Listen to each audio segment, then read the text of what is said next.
what will grow you is not spending $16,000 on billboards once and feeling great about it. It's consistent action over time. It is 1% a day versus 100% in a day. What I typically do is I plan.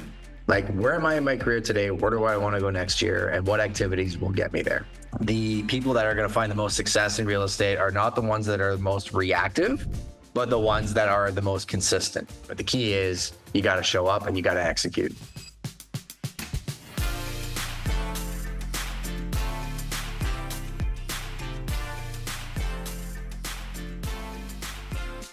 This is your Real Estate Syndication Show. I'm your host, Whitney Sewell. Today, our guest is Justin Konikow, and Justin is the owner of Prime Real Estate Brokerage. He hosts the weekly Prime People podcasts, Estate Entrepreneurs, and Expressos, and orchestrates the Prime Mastermind series. Justin is a marketing expert. He's become an expert in real estate and ultimately selling real estate, helping others to market and sell real estate. He helps lots of different people use media for success in a lot of different ways. And we jump into how he does that today, how he's connected to the right people, how he's done that, and how that's grown his business, but also the importance of focus on marketing, what that looks like in your business, from marketing strategy to consistent actions that he takes on a daily basis that have led to big success. Justin, welcome to the show. I'm honored to meet you, to have you on. You're connected to some major names that I know most of the listeners probably have heard of and know of, and are definitely grown a large following and become an expert yourself in so many areas of real estate and media and marketing. Looking forward to the conversation. Welcome to the show. Yeah, pleasure to be here. Thanks for having me. Yeah, Justin. Well, let's give the listeners a little bit about who you are, though. Your focus in real estate, and I want to highlight maybe some of the milestones to getting to where you're at today, and then we're going to jump into some of your superpowers. So I'm a pretty simple guy located in southwestern Ontario, Canada. The hub of our market being London, Ontario, which is actually, a fun fact, a test market. So companies like Wendy's, 3M, Walmart will test things in London and then roll it out globally, because we have a very isolated but big population. So 5th biggest city in Ontario, Canada. And started off as a real estate agent. I had a background actually in hospitality and marketing. My wife actually kind of tricked me, or I say threw me off a cliff into real estate. She saw a lot of potential, a lot of drive, but I was working for somebody else. And she's like, you weren't built to work for somebody else. You're great with people. You have an aptitude for storytelling and marketing. And she had a business background. So she was an MBA from the Richard Ivey School of Business. She ran a consulting firm in Yorkville and Toronto. Very smart girl. Her parents built an incredible car dealership, and she was a big part of that, but really wanted to go out on her own. So she kept mentioning real estate, and like a lot of consumers, I thought, well, I don't want to be a greaseball on a golf course. They don't work hard. But she told me you'll save commission on the investment properties you purchase. So I got my license. I started off as a commercial broker with Royal LePage Commercial. Great leadership and team that I had there. And I chose them because they weren't one of the big shops. They were trying to cut a niche into the marketplace in commercial real estate in Canada at the time. And I like to be a bit of a maverick and do things differently. My wife was on the res side, but then we quickly realized, superpower was operational, right? She's very much the integrator, business-minded, gets things done. I'm very much the visionary. I'll spend all the money. She'll make sure the P&L looks good. I'll come up with a lot of the ideas. She'll actually make sure the right ones get done, and we kind of table the wrong ones. And then we had we had our only daughter, and she was moving into a place where she wanted more of a leadership role, and I loved sales. So we kind of decided that we were going to formulate our own roadmap for a brokerage. And she built the entire business plan for what we now have today, which is called Prime, while she was pregnant, and gave it to me one day. And I was like, we're crushing it. Why do we need to leave? We're at a huge national brand. I was terrified I was going to lose clients because I didn't have that national logo behind me. And similar to her tricking me into getting my license, she was like, well, that's cute, honey. We're doing this, which wives tend to do. And we did. So we launched what was then Justin Konikow Real Estate Brokerage, which is now Prime, as not a brokerage. So I say that because most people think as a brokerage owner, my job is agent count, office count, recruiting, managing agents, helping them with transaction coordination and managing a bunch of independent contractors. That's not what we've built here. We are truly a company that specializes in marketing and selling real estate. When clients call us, they're calling us because they want all 28 of us. They want my marketing team. They want my systems, my SOPs. They want my reach. They want my platform and our expertise. So now our firm, think of it like a Navy SEAL team of real estate experts. And I think our superpower at Prime is we're one of the only brokerages on the planet that does what I call focused diversification.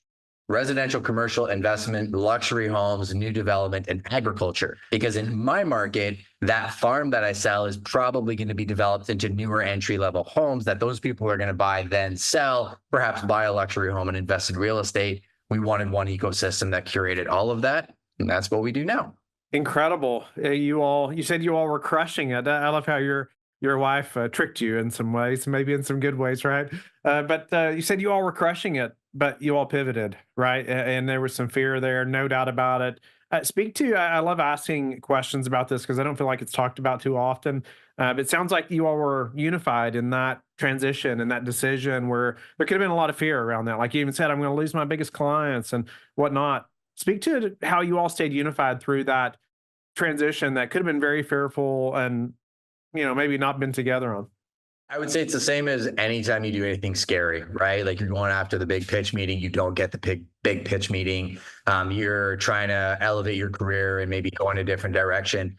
We just didn't sit in the fear, right? Like you can have faith that if you do the right things, things will work out, or you can be fearful of the what ifs. And my favorite line to say to clients when they give me the what ifs is, well, what if a meteor falls on us tomorrow? Because that could happen, right? Like at the end of the day, you're not defined by your past, you're simply refined by it. I learned very quickly that when we left the big brand, we actually got more clientele because there was one of my biggest clients to date, actually, Start Communications. We helped them with their building acquisitions, their build out plan for their campuses. They since then sold to TELUS, and now we're selling off their assets.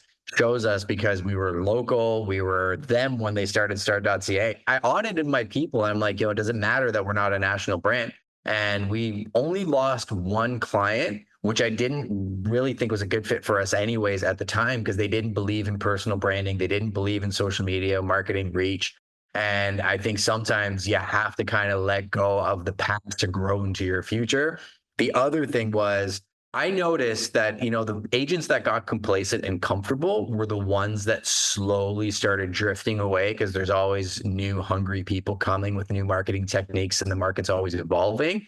And I think even from what I explained to you, we're evolving massively from Prime. I always joke that we're like the iPhone. We're going from like Prime 5.0 to 5.6.0 right now as we go into next year, because the markets are changing, right? And agents' needs are changing as our clients. So it was really faith over fear is what helped us kind of break through there. Wow. No, I love that. It's so often that we have to walk through the fear, right? We can't just sit in fear. I loved how you said that, right? We didn't just sit in the fear. I mean, it's so much about what we focus on as well, right? So, you talked about, connecting to the right people and you talked about being a super connector. No doubt. I mean, there are people that I'm connected to that I met very early on in my commercial real estate business that are partners of ours now, right? Or that have been mentors of mine, later. Or speak to how you connected to the right people, speak to how you developed those relationships, even getting in front of people that maybe are really difficult to connect with at times, but have been valuable relationships. There's two takeaways for your audience is don't discount the people that are sitting in the room with you at the conference, because those people, like you said, are likely going to grow in tandem with you. They're there for a reason. They're driven, and you want to stick around people. In my world, I look for integrity, intelligence, and energy. And I'm not going to care how many followers somebody's have, how many TV shows they have. It's not going to define my aptitude for building a relationship with them. Now, that said, when I got into real estate, one way is that we really did make ourselves stand out was I was one of the first agents to do video, like full featured listing videos back in like 2013. I remember getting phone calls from other agents that were mad at me because they're like, well, now I got to spend all this extra money and, it's stupid. Nobody watches your videos. I saw some pretty nasty things, people showing me messages that people that I thought were my friends were saying about me. And it usually comes from a place, again, of fear, where haters are just confused admirers, right? They wish they came up with the idea, and the easiest way to make themselves feel better is to discount what you're doing, but it was working. I always look for inspiration because there's no new ideas. I'm not the first guy to ever do video. I watched Frederick Eklund present a house on $1 Million Listing back in 2013. And I still remember it. It was in Colorado, ski town. And I sent it to my videographer and I'm like, hey, it was my photographer at the time. Like, does your camera shoot video? And he's like, yeah. I'm like, we're doing this. And it was like a 47 Virginia Ave up in Stony Brook. I still remember the house. And he's like, what do you mean? He's like, we're not in Colorado. We don't have a ski trail. I'm like, it's okay. We'll figure out a way to tell the story with the asset that I have. And that led me to watch $1 Million Listing New York, which then led me to start seeing who Ryan Serhant was, seeing how he was doing things on the show very differently from the other guys. And TV has a way of portraying people in a certain light.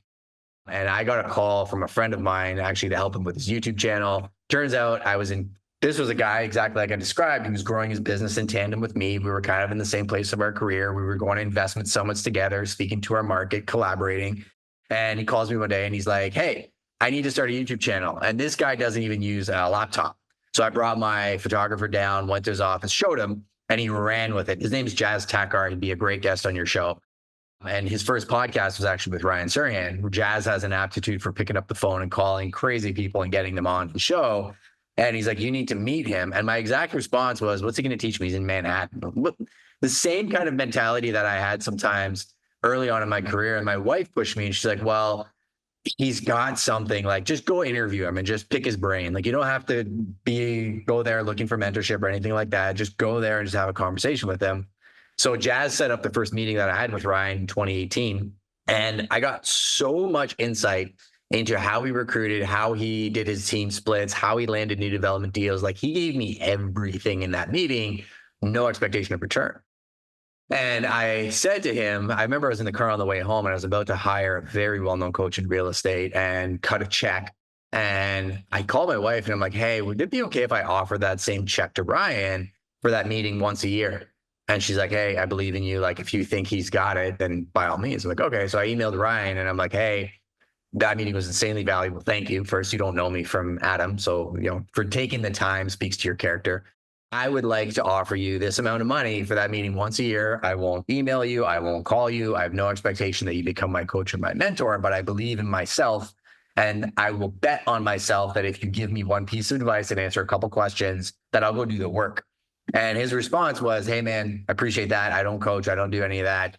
You can just come to Soho and we can do that meeting once a year anyways. Like very, very open and nice invite. But I think that spoke to who he was as a person. I'm pretty relentless. So I actually had a cameo sent to him from Dean Cain, the guy who played Superman, explaining why he should be mentoring somebody in little old London, Ontario. And I kind of just kept up with it. Built a relationship with actually him and his leadership team. So Joe Laresca, Christy, I can go through the list, Kyle Scott, the actual gatekeepers. Built real friendships with them, gave them assets. I pulled my SOPs, sent them stuff I was doing that they didn't necessarily have. We were super dialed in on our CRM and I shared openly with them. Sure enough, I get a call about a year and a half later from Kyle Scott, the then president of Serhant Ventures. And he's like, hey, we're building something called Sell It Like Serhant.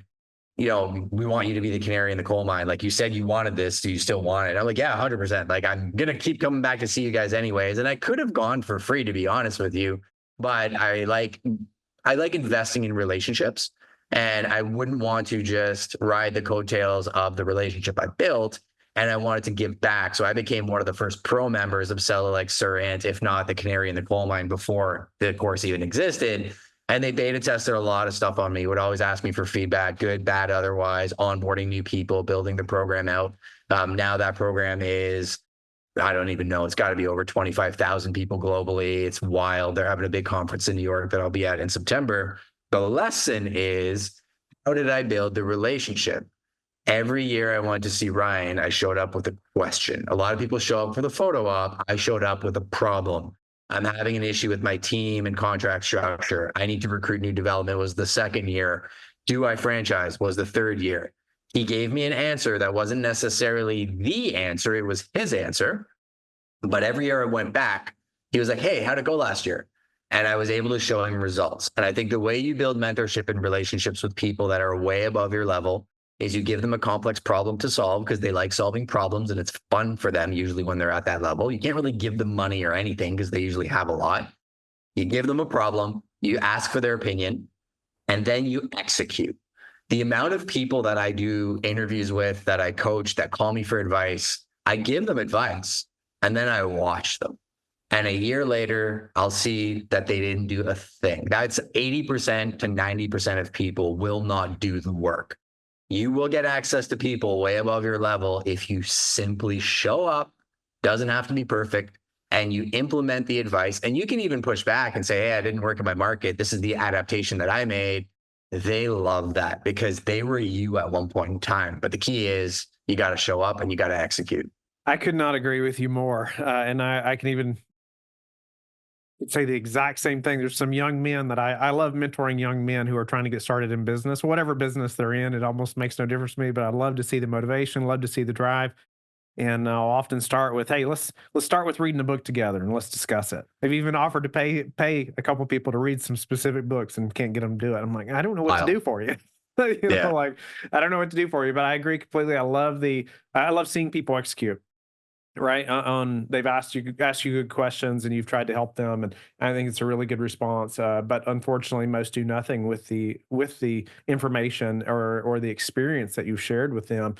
And maybe even to go back a little bit, what you're talking about haters are confused admirers. I think it's a good way to look at it as well. But love your drive in seeing an opportunity through video, right? So early on, but then also your drive in pursuing somebody like Ryan and getting in that network, right, in a big way, but adding a ton of value, right, and seeing the value in obviously how they can add it to you, but you being willing to pay for it. You sought the advice of your better half in that process. So, but well, Justin, let's transition just a little bit because obviously marketing is such a focus of yours, right, in a big way. And I know I've received some pushback at different times about, man, how much focus should we have on marketing in our business? And I feel like, man, if you're not marketing, you're almost not in business. But I would love for you to just talk about how that's grown for you and how that's just pushed your business in new levels and maybe some tactics behind how you've done that so well. Yeah, I mean, there's marketing, there's sales. They're two different things, right? So marketing is telling the world what you do. Sales is actually doing it. I think a lot of people confuse marketing with sales. And when I open a restaurant, right, I come up with an amazing concept, hire an amazing chef. I end up getting a great concept. I know the food's going to be killer and everything else. And then I open the doors and nobody shows up. And I'm like, why don't people come? And I was in hospitality. I'm like, you didn't come because you didn't tell them what you did or why they should come in the first place. And that was back in like the early 2000s to the mid 2000s. I think the key these days is people are inundated with so much information and the algorithms are so niche focused. It is more important now than ever to be very specific about what you do, who you do it for, and market to that person with solutions to their problems. People don't want to be advertised to. We're not in the sales game anymore. Ads don't work anymore. Like huge corporations will go on TikTok and they'll do an ad for a product as if they're running a TV commercial. And that will actually mess up their entire algorithm because people will click on the ad and that platform's not built for that type of advertisement, disengage. And then TikTok is seeing that as a signal that account engagement or those people don't want that product. Meanwhile, it's the perfect client for that product. You're just not communicating to them the way that they should be communicated to on that platform. So if I step back for a second and I go back to, hey, Justin, what do you do? Well, I sell all asset classes of real estate in southwestern Ontario, Canada. Residential, commercial investments, agriculture, luxury homes, and new development. And I cover Elgin. I cover southwestern Ontario, London, Huron. So I break it down by territories. Each piece of communication I have is to that territory in that asset class. So they're all separate pieces of content. I have advertisements I do like I just did. That was an ad talking to your people that are watching. If anybody's looking in southwestern Ontario, guess what? I have a global network as well too. You may know somebody looking for real estate in southwestern Ontario and we can service you. So I need to have that brand messaging concise. Here's the territories I cover and here's the asset classes I cover. Oh, guess what? I have a global referral network. So wherever you are, I probably know people that are in my area that have companies that are international that maybe need commercial real estate. So now I have a connection with you. Say I wanted to separate that into two types of marketing. I want to market to consumers, buyers, sellers, investors. Then I'm going to look at that as one channel of communication. I'm going to look at what are the platforms I can communicate to people on. And I have that channel. You can go rip it off if you want. It's Prime Real Estate Brokerage on YouTube. And you can see a diversity of asset classes, information relating to real estate, to buyers, sellers, investors across Canada. but you will not find a single piece of content directed at you, an agent looking to better his business. Because in my mind, consumers are here, real estate agents and entrepreneurs are here. So my personal channel, Justin Konikow, which is actually smaller on YouTube than the Prime channel because I haven't been doing it as long, is geared towards you. I get so many phone calls from that channel, from my podcast, from my Instagram, because I'm talking to you on that channel on, hey, this is how I use my CRM. This is how I use my project management software. This is how I come up with my ideas on how I do videos. These are experts and people I know like Ryan Serhant, Scott McGilvery, Glenda Baker, Zachary Faust. I could go on and on different people that I've had on the podcast. I'm going to try and see the map room with Bob Knackle when I'm in in New York in September to get him on. I'm curating an audience there that's real estate agents and entrepreneurs that are going to take the things that I've learned to build my business and do their thing. I don't ask for anything on that channel other than a sub and referrals. And if you know anybody looking to do real estate in my area, then you send them to me, right? So now I have two very clear marketing channels, and then I can get into the minutia of the messaging of how I speak to a commercial broker is going to be different than how I speak to a farm broker. And then I take all of the people that come in through those channels and they eventually go into my CRM and they get tagged and organized. And the reason they get tagged and organized is my email newsletters to my farm database versus my commercial database versus my investors, completely different, and national versus geographic. And then my sales team, I put a ton of work into on the sales side, making sure that they understand. They're literally out there. When I yelled in the middle of the podcast, they're actually doing sales calls in office. We train for an hour. They have a script for booking appointments. They're on the phone booking appointments with clients right now in every asset class you can imagine, because they understand the overarching message of our marketing. We want to be the most trusted name in real estate. This is the general territory we cover, but our fingers go out internationally for our referral network. Hey, you want to come to our mastermind? You want to come to our events? Make sure you're on our newsletters. That's literally what they're doing. So marketing is messaging and branding. Sales is delivery of what you said you do. And if you don't have a concise marketing strategy, that's okay. When I started, I was an agent that just wanted to sell a house in a neighborhood. And that's what I told people. Then an agent that sold a bunch of houses in a bunch of neighborhoods, sold a bunch of buildings in the city. Then I wanted to do industrial, so on and so forth. Your messaging changes every year, and you can do that along with your business plan.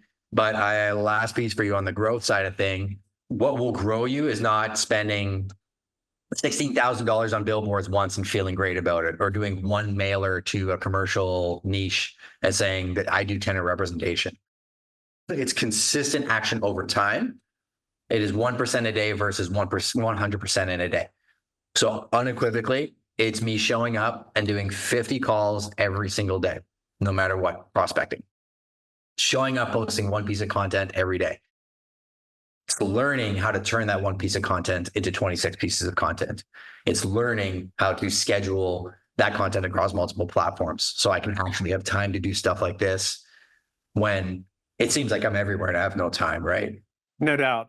Man, consistent action over time, right? I hear that from some of the, I would say, most successful people I've had on the show. I can speak to that even personally, right? Doing 2,000 daily interviews. The consistency is so important, right? And over a long period of time. And speak to what are some of the key things you've been so consistent about, or maybe if you could pick like the top two things that you've been most consistent about that have been the most important.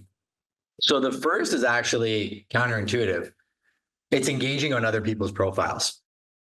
So everybody expects, just like the restaurant, they expect to post and everybody come and like and comment on their posts. And then they're sad because they're like, nobody likes me. When in reality, you have to prime the algorithm, no pun intended. So before I post, I'll actually go on Instagram for 10 minutes and I'll go through my story bubbles and I'll click on your face and I'll talk to you if I have something to say. I'm not gamifying my audience. I'm literally talking to human beings I know. Because I'm like, I haven't seen you in forever. This is amazing. Like, how are the kids, right? Like, genuinely, how's your son? I haven't seen him in forever. I just saw you spoke at this conference. Amazing. Then I'm going through my feed and I'm looking to discover new people. So like, say Serhant, because I know him so well, post something. He actually posted this morning about Owning Manhattan season 2 was announced. They killed it on Netflix, one of the top rated shows on Netflix. So then I'll go and I'll say something to him because I know him. Maybe I'll share it so that he sees that I'm supporting him.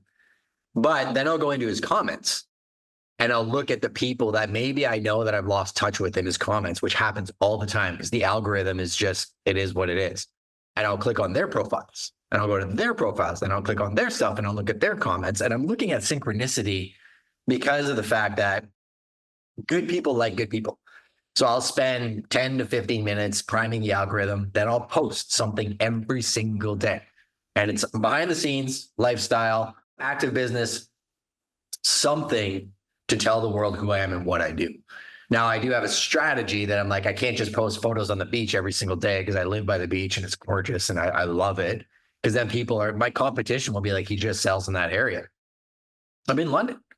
So I've got my DJI Osmo. I'm videotaping this as we're shooting right now so that I can take clips of this and share it out to my content and talk about the fact that I do thought leadership and I collaborate with people across North America and I have an international network. And if I have anybody in your area, let me know. I can send you a referral, right? Like I strategically think about the two marketing buckets I have, and I'm always trying to balance that out. And then once I post consistently, then my team will take that and make sure that it's repurposed on other platforms, make sure it goes into things like my newsletter. This is commercial real estate focused, so this may go into the commercial newsletter that we have, so on and so forth. But it's really just engage with your community and then shout it from the rooftops. Actually post something. It could be written word, photos, or video. You do not have to overcomplicate it. And I think too many people do.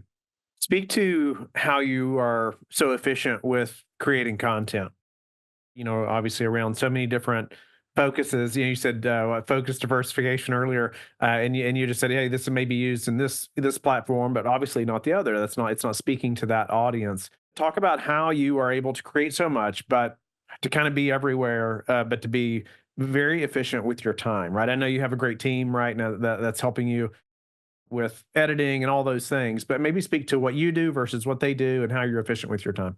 Well, first off, I do it every day. Like that's the key. The people that don't, it feels like moving a mountain, just like brushing your teeth or going to the gym or going fishing.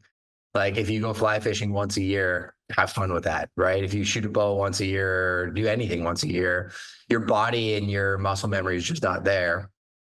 I post 6 stories a day. Typically, like I would put reminders in my calendar. If I'm trying to develop a habit, actually, I'll put a repeating reminder in my calendar. Prospecting time, 9 to 12 o'clock or 9 to 11, whatever that looks like, repeating in my calendar until it becomes a habit. Then I'll leave it there if I need to, or if I don't need the visual reminder, I'll get rid of it. But I find repeating reminders are helpful, but then it's actually doing it every day and not overthinking it, because then it becomes second nature. The messaging becomes ingrained in you and it rolls off the tongue. And that's why I can say it so quickly, telling you what we do at Prime and how we do it. I can tell you my 2 avatars that I speak to. I can tell you what their problems are. I researched it. I talked to my audience. I'm constantly learning and it's constantly changing. You have to do the activities. Otherwise, you won't get the success. Now, at the beginning of every year, what I typically do is I plan. Like, where am I in my career today? Where do I want to go next year? And what activities will get me there? And I always talk about business, but I want to step back for a second. When I do that planning, I actually do it in this stack. I do it in faith, fitness, family, fun, finances. My heart's not right with God. I'm not in a good place to take care of myself. If I don't take care of myself, I can't take care of my family. If I don't take care of my family, I'm not going to enjoy doing the things that I want because my family's going to hate me while I'm out golfing or fishing or doing other stuff. And then if I don't take care of those first 4, I hate my job and I'm resentful of it because it's preventing me from living the life that I want to be living. I'm at work, working so hard. And guys, and men especially, will tell themselves, I'm sacrificing so much for my family. I'm at work all day and all night. I'm doing it to put food on the table. You're not. You're doing it because you have a bad relationship at home. Your kids hate you and you're escaping through work and you're addicted to the work because it's an easy excuse. That's the reality of it, right? If you take care of those 4 pillars. So I map it out to, what do I do in each one of those niches in 365 days that'll move me forward to the next version of myself, Justin 6.0, right? From a faith perspective, maybe in 1 year, I'm going to go to one huge event.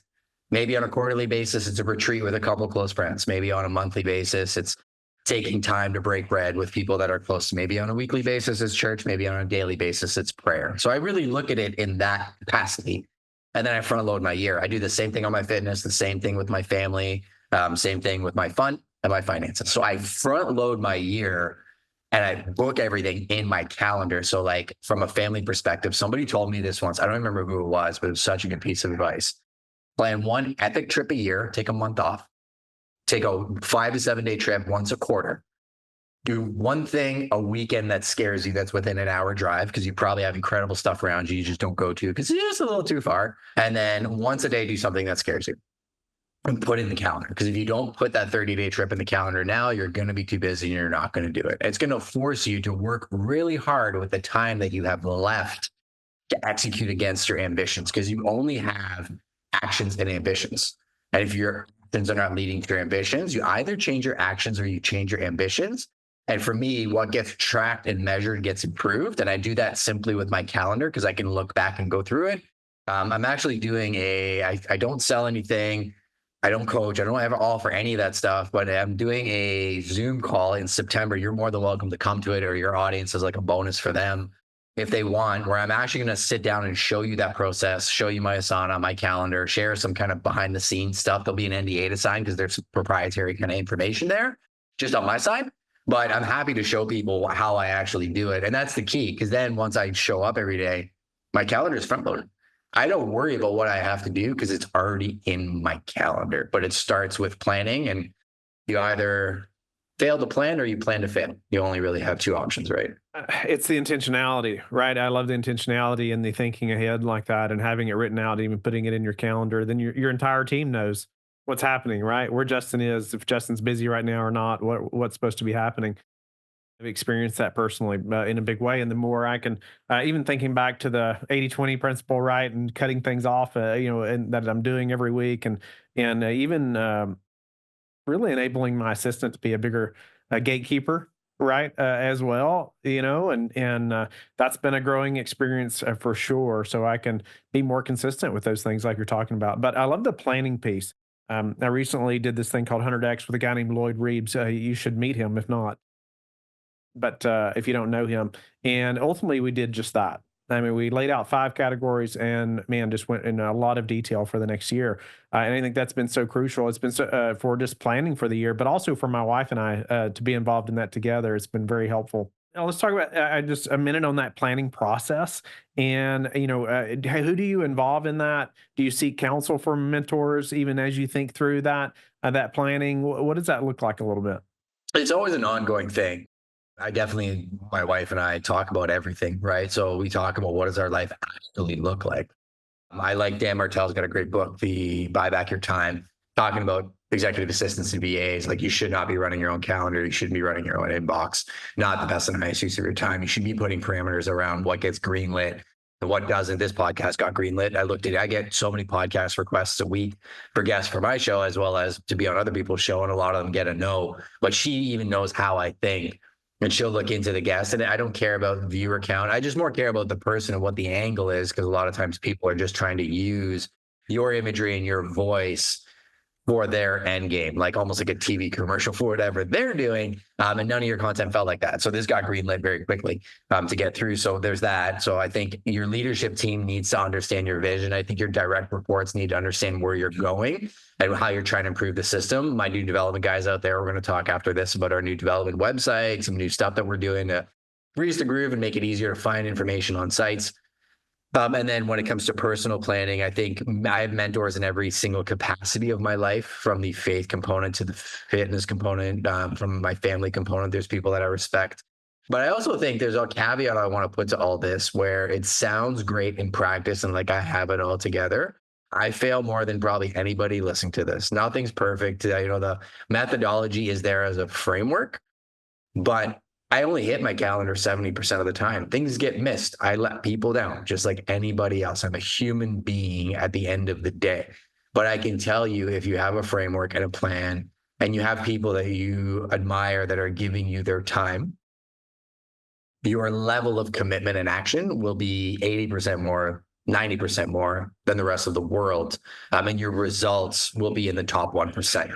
Because like we said at the very beginning of the show, 90% plus of people will simply not do the work. 99% of people won't do the work to plan. Yeah. Wow. Good word there. I even love you mentioning that mentors in all these aspects of your life too. It's not like just one mentor for everything, right? You're very focused on having a mentor for your faith and even mentors for family and for fitness. And finances. And I think that was definitely a growing process for me. My first mentor was like $12,500. My wife and I were like, I don't know if we should do this or not. And now we spend more on mentorship than I used to make, annually. So it's just, yeah, it's such a growing experience to be willing to do that. No doubt about it. Justin, what about, let's transition just to a few final quicker questions. In speaking into the real estate and economy, things like that specifically, I know you're in Canada, but I still want to ask just your thoughts on what you see happening, and is now still a good time to buy real estate? Depends on where you think we're going as a society, right? If you think we're going to people won't value real estate and owning real estate anymore, and yeah, we can get into some tinfoil hat stuff of down the road of government and corporate ownership of real estate.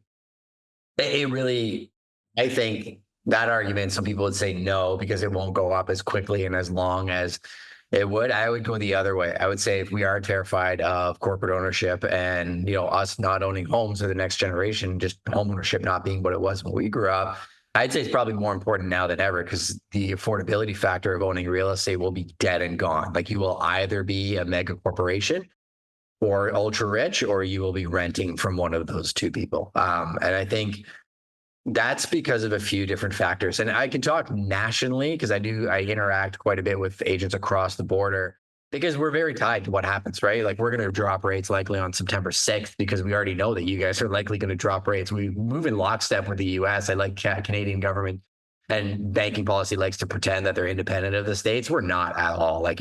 We're a airline on an expense sheet in compared to the economy the size that you guys have in the US. Now, if I do step back though and look at where we're at as a society when it comes to home ownership and commercial real estate and how downtown cores are operating, it's like watching little kids play soccer, where you see 5-year-olds in a pack and the ball gets kicked out and the whole pack moves. Meanwhile, there's like 2 or 3 people standing behind, kind of watching where the ball is going. And if I look at commercial real estate in downtown cores, my thought is the pendulum has swung.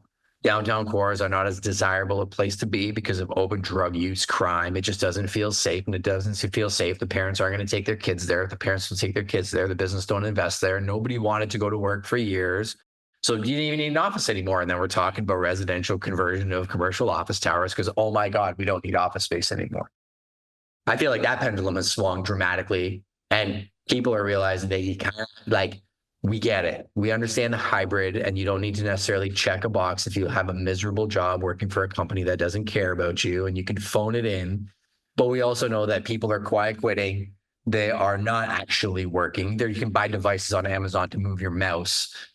This is the world that we live in, right? Governments are paying employees astronomical amount of money that are doing nothing, that are on vacation while they're working because they kind of can, because they can do 2 hours of work in a 9-hour day and get paid.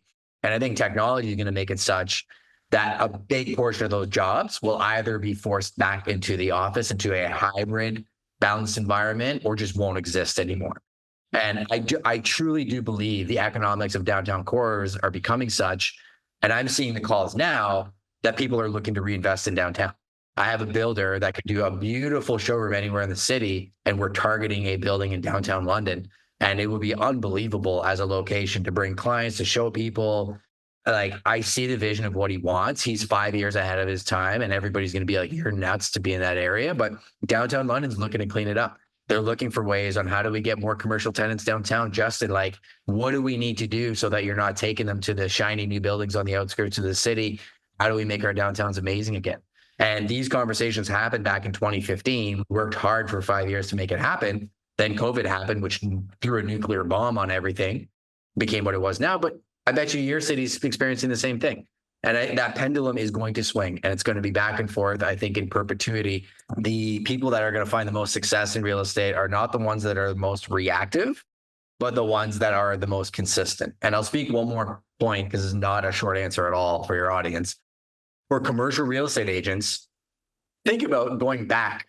Retail was the belle of the ball. Then it was office. Then it was industrial. Then it was land development. Now they're going after farms, right? You see commercial real estate agents changing specialties and just chasing the hot new property and prospect because of where the money's to be made.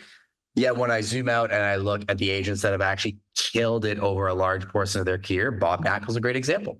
He does investment real estate in New York. He knows that market better than anybody. And that's why he's at the very top of his field. I think the agents that are constantly chasing the quick money will make money, but they'll always be struggling to grow long term. I think the ones that are very consistent in the basics of real estate will do well. And I think that the market will be resilient when it comes to the basic. People need a place to live. People need a place to work. What that looks like in the future is going to change dramatically, but I don't think that human beings needing to sleep and work are going to change in the long trajectory of things. What's the biggest challenge in your business right now? Finding people that want to work. I think we got very fat and comfortable as a society over the last 20 or 30 years. And people strive for comfort more than they strive for success. So I'm okay with people if they're not willing to do the work that I think is needed to succeed in this business. We're just not the right place for you. And I was too open to try and help everybody and not be clear on the avatar of who needs to work here and what our service delivery standards look like and what the expectation is. And I think you're going to find that more and more with different companies. There's another company out there that's probably built for that person. It's just not here. Yeah, that comfort has unfortunately shaped our younger generation, I feel like, in a negative way. But what are some of the most important metrics that you track, Justin? I would say calls made, appointments made would be the most important. I do, like, on the marketing side, I'll look at reach, but reach is going away on Instagram. Actually, they were doing views for a long time. Now it's actually only views you can see. You can't see reach anymore. But I want to know conversions to conversations. So, like, when we're sending out our newsletter, what's our open rate? When I'm making calls, how many times do we book an appointment? So I'm a little bit late, but when I go out there and ask my team, how many actual appointments did you book? And we have a leaderboard that we track on our CRM. And what we try and do collaboratively is ask the top agent, what did you do that led to you being at the top? They share it with the rest of the team, so they lift them up with them. And it's this nice internal kind of competition where they're all friendly and they kind of work together to become great, essentially, right? What CRM are you all using for that? Follow-up Boss is what we use. What about some daily habits that you're disciplined about that have produced the highest return for you?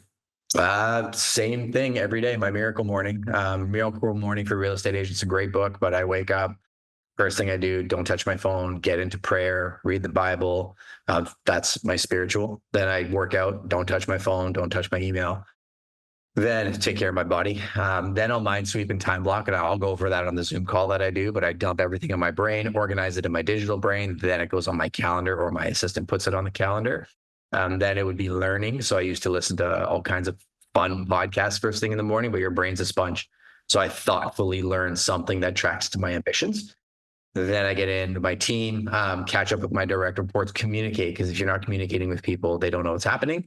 Then we prospect as a team. And then by 10 to say 11 o'clock, all of that's already done. And I try not book anything in the morning. That is the most important time. And then all my appointments in the afternoon. And then I think just going back to my calendar, it's just that consistent action of being tied to my calendar, right? I think that's the most important thing. Last question, Justin. How do you like to give back? Like this, to be honest with you, and access. And, anybody's welcome to send me a direct message online. And I try and give as much of myself back to the community as possible, because I also think the marketplace of ideas, by talking about stuff, I'll ask myself, like, is everything I said to a representation of who I am today? Or are there things I need to change? Or did I say something that doesn't necessarily hold true anymore? By talking and teaching, I do jujitsu. I've done it my whole life. I haven't since my hip replacement. But teaching somebody how to do something in jujitsu is far more valuable than doing it yourself. And it's the same thing with this business. Justin, it's been an honor to have you on the show and to meet you. I'm grateful for your time and the way you have given back to the audience and myself today. How can the listeners get in touch with you specifically, or reach out like you mentioned? I just say Instagram or YouTube. Those are the two best places to reach me if you want access to the Zoom call or any of the things that I spoke about. Awesome. Thank you so much.